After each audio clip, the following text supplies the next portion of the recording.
kumpulan kami akan membentangkan satu topik menarik yaitu teori konspirasi tentang Avril Lavigne. Saya akan mulakan dengan bahagian pengenalan.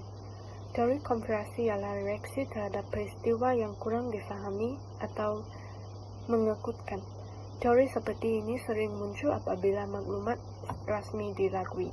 Salah satu contoh yang sangat terkenal ialah dakwaan bahawa penyanyi Kanada Avril Lavigne telah meninggal dunia pada tahun 2003 dan telah digantikan oleh seorang wanita yang bernama Melissa Wandel. Teori ini mula tersebar melalui media sosial dan menjadi viral dalam kalangan peminat. Penyokong teori ini mendakwa wujud perbezaan dalam penampilan, bentuk muka, gaya pakaian, suara dan personality Avril sebelum dan selepas tahun 2003. Malah, ada juga yang percaya bahawa lirik lagunya mengandungi pengakuan sama tentang identiti sebenar beliau. Walaupun tiada bukti yang kukuh, tetapi juga menjadi sangat popular dalam budaya pop dan ruang cyber. Fenomena ini telah mencabar pemikiran logik dan menimbulkan persoalan mendalam tentang identiti, realiti, dan pengetahuan. Oleh itu, teori ini sangat menarik untuk dikaji dari sudut falsafah, terutamanya dalam aspek logik, metafizik, dan epistemologi. Melalui kaedah falsafah, teori ini dapat dinilaikan untuk dipercayai atau sekadar fantasi tanpa asas rasional. Assalamualaikum dan salam sejahtera. Saya Nur Alia binti Muhammad Hadizan, MS 250133665. Untuk pembentangan kali ini, saya akan membentangkan tentang sorotan teori konspirasi dan kami memilih Avril Lavigne. Salah satu teori konspirasi paling terkenal dalam dunia hiburan telah mendakwa Avril Lavigne sudah meninggal dunia sekitar tahun 2003 dan telah digantikan oleh pelanduk dua serupa yang bernama Melissa Wandel. Teori ini timbul kononnya Avril tidak mampu menangani tekanan hidup sebagai selebriti muda dan ditambah dengan kematian datuknya. Tetapi syarikat rakaman didakwa menggantikannya dengan Melissa untuk mengekalkan kerjaya Avril. Penyokong teori ini menyatakan bukti seperti perubahan wajah, suara, gaya musik, dan image Avril. Dan image Avril yang dari punk berubah menjadi ke lebih feminin.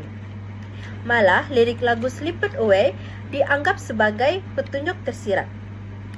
Namun, Avril sendiri telah menafikan dakwaan ini dan menyifatkannya sebagai tidak masuk akal.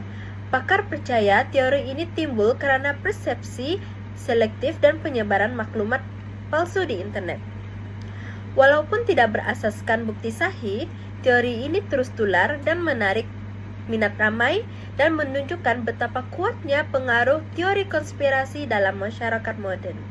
Sekian, terima kasih. Teori ini mula tersebar pada awal tahun 2000-an. Ramai peminat percaya bahwa Avril Lavigne sudah meninggal dunia dan telah digantikan oleh seorang wanita bernama Melissa Wandel. Tapi kalau kita lihat dari bukti yang digunakan, semuanya sangat lemah. Mereka hanya banding gambar yang lama dan baru dan kata wajah dia nampak sedikit berbeza. Ada juga yang cakap tulisan tangan dia berubah. Tapi sebenarnya itu tidak boleh berlaku secara semula jadi. Sebab orang memang berubah mengikut masa, umur, dan juga gaya hidup. Di sini muncullah kesilapan logik. Mereka membuat kesilapan besar hanya berdasarkan perubahan kecil. Ini dipanggil hasty generalization, atau generalisasi terburu-buru hanya sebab muka nampak lain, terus orang menuduh itu semua adalah bukan dia. Dan itu semua adalah sangat tidak masuk akal. Yang keempat ialah realiti yang mustahil. Selain itu, teori ini seolah-olah kata semua orang rapat dengan Avril, keluarga, pengurus, kawan-kawan. Semuanya berkomplot simpan rahasia ini. Tapi logiknya sangat susah untuk simpan rahasia ini selama 20 tahun. Kalau betul, mesti sudah ada orang yang bongkar ataupun mengaku. Tetapi sampai sekarang tidak ada bukti yang sahih. Dan yang kelima ialah falsafah identiti. Dari sudut falsafah, John Locke pernah berkata identiti seseorang ditentukan oleh memori dan pengalaman hidup. bukan rupa semata-mata. Jadi, walaupun seseorang itu nampak sama semacam Avril, kalau dia tidak ada memori ataupun pengalaman yang sama, dia bukanlah Avril yang sebenar. Dan yang keenam adalah dunia moden dan ilusi. Di dalam dunia sekarang, teknologi seperti AI, deepfake, dan juga edit video buat kita susah untuk membedakan mana yang palsu dengan mana yang betul. Tambahan pula, media sosial membuat maklumat tersebar dengan sangat cepat. Ramai yang terus percaya tanpa berpikir panjang dan tanpa untuk menyimak sama ada betul ataupun tidak. Kesimpulannya, teori ini adalah sangat lemah dari sudut logik dan juga tidak disokong dengan bukti yang kukuh. Ia menunjukkan betapa pentingnya kita semua untuk berpikir secara kritikal dan juga tidak mudah untuk percaya sesuatu yang tular tanpa menyimaknya terlebih dahulu. Itu adalah bahagian daripada saya mengenai analisis logik. Sekian dan terima kasih. Oke, seterusnya saya akan bentangkan bahagian analisis metafizik. Analisis ini membincangkan persoalan identiti, realiti, dan kewujudan berkaitan teori konspirasi Avril Lavigne yang dikatakan digantikan oleh Melissa Vandella. Persoalannya, apa yang menentukan identiti seseorang? Menurut John Locke, identiti bukan hanya pada tubuh, tetapi pada memori dan kesedaran. Jadi, jika Melissa tidak ada memori Avril, dia bukan Avril. René Descartes pula berkata manusia ada tubuh, minda, dan jiwa. Kalau jiwa Avril tiada, identitinya juga hilang. Manakala dari sudut eksistensialis, identiti datang daripada tindakan sedar dan pilihan bebas. Kalau Melissa hanya meniru tanpa kebebasan, dia bukan Avril yang sebenar. Kesimpulannya, teori ini mencabar konsep identiti kerana rupa sahaja tidak cukup. Memori, kesedaran, dan kebebasan penting untuk menentukan siapa kita sebenarnya. Sekian dan terima kasih. Oke, seterusnya kita beralih kepada analisis epistemologi. Yang pertama adalah sumber pengetahuan, di mana epistemologi merupakan sebagai salah satu cabang utama dalam falsafah di mana ia akan mengkaji sifat, asal-usul dan had pengetahuan manusia. Salah satu aspek penting dalam epistemologi adalah persoalan tentang dari mana pengetahuan itu datang. Selain itu, analisis epistemologi adalah epistemologi dan teori konspirasi.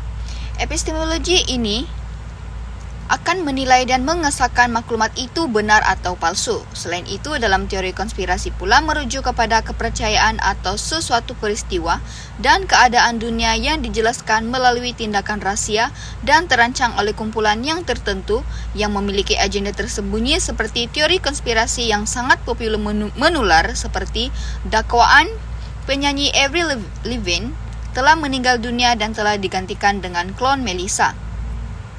Hal ini menunjukkan bahwa kepercayaan yang tidak berasaskan bukti yang kukuh masih boleh tersebar luas dan dipercayai oleh jutaan orang di seluruh dunia. Oleh itu, epistemologi ini akan membantu kita untuk menilai bagaimana kepercayaan seperti yang berlaku terbentuk. Apakah asas pengetahuan dan sejauh manakah ia boleh dianggap sebagai sahih ataupun hanya sekadar kepercayaan tanpa bukti yang kukuh. Seterusnya, kepentingan literasi epistemologi dan era maklumat, di mana dalam era maklumat yang kini kian serba pantas dan tidak terbatas, manusia kini terdedah kepada pelbagai bentuk maklumat daripada pelbagai sumber sama ada benar ataupun tidak. Selain itu, media sosial dan aplikasi komunikasi kini telah menjadi alat sebagai penyebaran utama, namun maklumat yang tidak semuanya berasaskan fakta atau bukti yang kukuh. Oleh itu, literasi epistemologi ini akan membantu kita dalam memahami bagaimana pengetahuan itu akan diperoleh, dinilai dan disahkan, dan akan menjadi satu kemahiran kita yang sangat penting. Selain itu juga, literasi epistemologi ini membolehkan kita akan mengenal pasti perbezaan antara maklumat berautoriti dengan kepercayaan yang bersifat spekulasi dan konspirasi. Secara keseluruhannya, epistemologi ini adalah sangat penting dalam menilai kebenaran dan kepercayaan dalam dunia yang penuh dengan maklumat, kabar angin dan pelbagai teori konspirasi. Oleh itu, dengan mengkaji daripada aspek sumber yang sahih, logik dan bukti, kita dapat melihat dengan jelas bahawa sesuatu dakwaan itu boleh dipercayai ataupun tidak. Selain itu, teori konspirasi Avril Lavigne sudah mati dan digantikan dengan Malaysia ini mungkin menjadi kegemaran menarik dan penuh dengan misteri, namun apabila dianalisis secara terperinci melalui epistemologi, ia tidak berdiri atas asas pengetahuan yang kukuh. Oleh itu, masyarakat terutamanya kepada golongan pelajar haruslah membangunkan kecakapan epistemologi agar tidak mudah terberdaya dengan dakwaan yang tidak berasaskan dan lebih cenderung kepada pencarian ilmu yang lebih sahih. Secara keseluruhannya, teori konspirasi Avril Lavigne memperlihatkan masyarakat dipengaruhi dari aspek emosi dan kekurangan maklumat yang tidak pasti. Kurangnya pengetahuan masyarakat tentang asas pengetahuan dan pemikiran kritikal mendorong kelemahan masyarakat untuk membezakan fakta ataupun rekaan semata. Justru, masyarakat haruslah menanamkan nilai-nilai falsafah dalam diri agar tidak mudah untuk terpengaruh dengan perkara yang belum tentu pasti kebenarannya.